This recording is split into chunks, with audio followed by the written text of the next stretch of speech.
only experience, knowledge of what has gone on in modern time in terms of our laws, is probably one of the most experienced person you will find around, legally speaking. Well, he's an elder statesman by age, but he's also one person that have gone through the nitty-gritty of this amendment since it started about a year ago. Clement Nwankwo. He's a senior lawyer, constitutional lawyer, and he's a co-convener of the CSO Situation Room and the executive director of PLAC. Thanks so much, Mr. Nwankwo, for joining us tonight. Thank you. Quick correction. I was convener for 10 years, and that was... Well, we still see you as co-convener. Anyway, there's no way you're going to. Thank you so much indeed. Thank you. Let me begin. It was a very devastating news for a lot of Nigerians who thought that, and we were very much concerned, and for those of us who tried to distill the news for people to understand, there are three areas that are very crucial to the Nigerian people coming out of the 2023 elections. One was the mode of transmission of result as captured in Section 60, sub 3 of Section 60 of the Electoral Law, which suggests that there is no constitutionality in INEC or the obligation of INEC transmitting the result to the IRF portal, which was established by the Supreme Court in that judgment of the presidential election. That's on one hand. The other one is whether or not before swearing in, people should have concluded all litigation. That's what it was very critical. And on the other part is the timelines of election, which was also is a major issue for a lot of Nigerians. But in all of what we have monitored, it does look like everything was fine until yesterday. And I'd like to ask you, for someone who had monitored the process all through the public hearing and even helped to inform and put your knowledge of law and experience in constitutional amendment to bear on this, what did you agree on those 3 points I mentioned? What were the agreement prior to yesterday? There was a common document, and my involvement with Electoral Act reform or even constitutional reform dates way back to 2010 when the first Electoral Act amendment took place. The 2010 Electoral Act were very much involved with that. The process with 2022 Electoral Act were very much involved with that. And what developed from all of that was the creation of the joint committees of the National Assembly on electoral matters. And that joint committee was able to meet and come up with a joint process of conversations and engagement.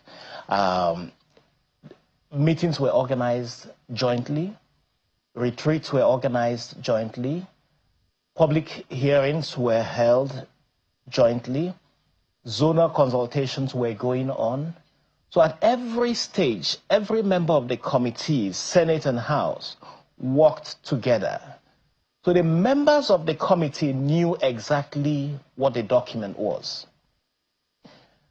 The Senate... Nobody was in the dark. Nobody was in the dark. And there was some and there was consensus that led to the final document. Across board. Now, the final document now, in line with legislative process, has to go to the two different chambers for voting. And that was where the problem began. The two houses, in their legislative agenda, promised reforms. Both the Senate legislative agenda and the House legislative agenda promised reforms on electoral and constitutional matters. The two houses had a common document. It went. The House, and the commitment also included that the amendments to the Electoral Act and even the Constitution was to happen before the end of 2025. The House pushed and succeeded in getting its own version, or the version agreed, passed before it went on the Christmas recess. The Senate delayed. And part of that delay included that the Senate kept pushing off debate, kept adjourning, kept just not being able to put it on the table. When it finally was pressured to do so, the Senate president said he wanted members to understand so that they can vote. So he set up an ad hoc committee to put things together. Now that ad hoc committee more or less retained the original document. The Senate had executive sessions. Those executive sessions, again, more or less retained everything. And we thought everything was okay, that when it came to voting on the day of votes, it would just be that since there had been 2 executive sessions, which is again worrying, for a document that was a national document of such grave national importance. Public interest. And huge public interest. It was worrying to see the Senate to commit it into executive go into executive session. Executive session, by the way, for a lot of our viewers who are maybe alien to legislative procedures, is simple.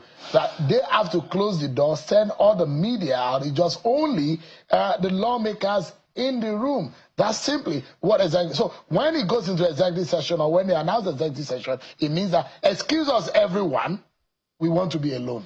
Yes, and that's worrying for a legislative process, because you have to be transparent. People elected you as a legislator. You didn't fight your way into that position. You were elected by people. You represent people. There's nothing that makes you superior to the ordinary Nigerian. You were elected. You are accountable to the people. Actually, lawmakers are subservient. As long as you put your hands to say, vote for me to be your lawmaker, you are subjecting your rights and privileges to the interests of the people. So you are subservient to them. You're a servant of the Nigerian people. So when you at every point you have to be transparent. When you beg people to vote you in, you must listen to them. And that's what is painful to a lot of us. You act as if you are the overlord. You're not listening to us citizens. Electoral Act is not the personal property of anybody. It's a national property. So senators, House members must vote the way their constituents have said, please vote. And everyone agreed from the experience of 2023 that you needed to reform certain things in order to make your elections legitimate and acceptable. Once a government is elected on the basis of illegitimacy and abuse of process, that dogs it throughout its tenure. Yeah. Let's take it one after the other. One thing that really got a lot of Nigerians angry, and if there's anything that could, well, and I've heard now that there is a protest that are being planned on this matter. I've received news information as to planned protests, and they call it Occupy NAS. The last time I heard Occupy NAS was during the Bukola Saraki, when they were asking for open NAS. This time around, people are saying they are going to occupy the National Assembly because of what they describe as untoward behaviors of some of the senators, whom in that information they said they are unprogressive, self-serving lawmakers. That's how they describe it in there, because they say that those positions has been published yesterday and not the interest of the Nigerian people. First and foremost, the e-transmission of the result. And I'm particularly, not only because I'm a student of law also, and I have interest in our election, and I've done several years in monitoring our electoral process and see how it has grown. You will see the House version that has made public. And the subsection 3 of section 60 of the Electoral Act, in the version, it says the commission shall electronically transmit. It was transfer that some people were, putting out there. Electronically transmit, that's one hand, the result from each polling unit to the IRF portal in real time. And such transmission, real time means immediately online. When you are posting it, people are seeing it at home. And such transmission shall be done simultaneously with the physical collation of results. Is that the consensus that was agreed upon, Mr. Nwankwo? In the committee sessions, this was extensively debated. And those committee retreats and sessions had the 2 committee members from Senate and House, INEC, Judiciary, selected experts who came into the meeting. And this particular section was extensively debated. And that consensus was reached because it was felt that it was a major issue arising from the 2023 general elections. Whether it is the comments of observers, Nigerians, internationals, the media, citizens, this was a major issue. And in the form in which, and I emphasize for any student of law that is listening to me tonight, we understand the implication of why I'm emphasizing all of those. If you have been following our election, or the judges that sit on our election, we understand why I'm emphasizing on these words. Electronic transmission, very critical. It means only one thing. Use the mode of not giving INEC the country budgeted incredible amount of money, and I must say again, and I keep saying this, Nigeria's elections are one of the most expensive in the world. The procurement costs are incredible. The country spent incredible amount of money purchasing the beavers, and this Electoral Act talks about other technological devices. They were purchased. Technology has even improved significantly since 2023. In 2023, this country didn't discuss AI, artificial intelligence. Today, it's a worldwide discussion. So in terms of technology, it's increased incredibly. So you can't budget such a huge amount of money and not use it. You have equipment that is modern, up to date with those features. The glitch of 2023 with the modern features shouldn't happen again. You can't spend that kind of money and shortchange Nigerians as to the use of the capacity of the machine that you have bought. So you can imagine why citizens are angry about this waste. And you can't say to Nigerians, we cannot make progress beyond what happened in 2023, because if the Senate issue is not resolved in favor of transmission real time, it would mean that the country... And simultaneously with the physical. Yes, of course, that's always there. You know the reason why I'm saying that, Mr. Nwankwo. Yeah, it's really to have a lot of percentage. Yeah, no. So one of the things that some of us who have worked with the back end of the IRF to use for our reportage is that most of the element which has been transmitted, people will snap things that are not relevant to the election.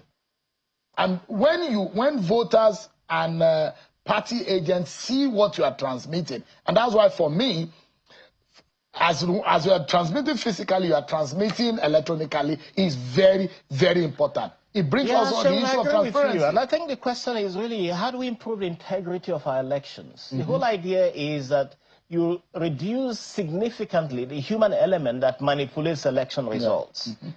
And people can see that their votes count. Now, democracy means that you can change the government as you will. And people can go and vote and express themselves. Where our democracy fails to deliver on people's ability to choose, it will mean, sadly, that the democracy is at an end. And I do hope that members of the National Assembly understand the deep implications of these particular provisions. But what worries me as well is that even if the National Assembly doesn't pass this, it's close to the next elections. The current National Assembly, the current Electoral Act, 2022 Electoral Act, gives INEC powers. And it was this same time in 2022 that INEC issued notice of elections.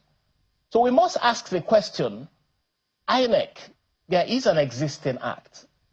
Please, INEC, issue your notice of elections based on what is the Electoral Act that we have today, which is 360 days. If you look at it, Mr. Nwankwo, are you worried? Because time and time again, it has now become a phenomenon in the National Assembly where people are now doubting what is agreed and what was passed.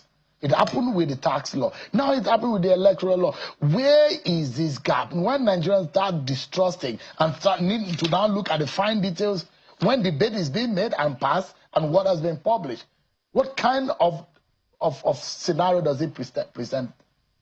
It happened with the Electoral Act. It happened with the petroleum PIB. It's happened with quite a few bills. And I think it was a major issue even at the beginning of this Fourth Republic. I can't remember the particular incident where it appeared, and it was an accusation against the then Senate president. I think it was Evans Enwerem or somebody. And it became a major impeachable offense. So it is worrying to see that the integrity of our legislative process is being questioned. It is worrying, and I think for a lot of Nigerians, this is a major concern. So you, as an activist and a lawyer, what you are asking Nigerians is to stand up and be watchers of our democracy, because if we are not careful, there are some people that will tip it over. Well, we could lose it, but what I'm also saying is that the Independent National Electoral Commission should use our current Electoral Act and go ahead and announce give notice for elections in 2027. If INEC is to delay in doing this, then the question will arise as to what is INEC not doing right. Or who is INEC working for? And who? Well, it has to work for Nigeria. That's the question. That's why we have to ask the question. The current issue now is that INEC has an immediate responsibility to issue notice of elections with the current act that says this notice must be given no later than 360 days before a date for elections. Thank you for your voice of reasoning, Mr. Clement Nwankwo, a lawyer, a former convener, as he's still a present convener, because we see you as a leading voice within the civil society and the election development partners. Thank you so much indeed for your time tonight. I appreciate it. Thank you, Sean.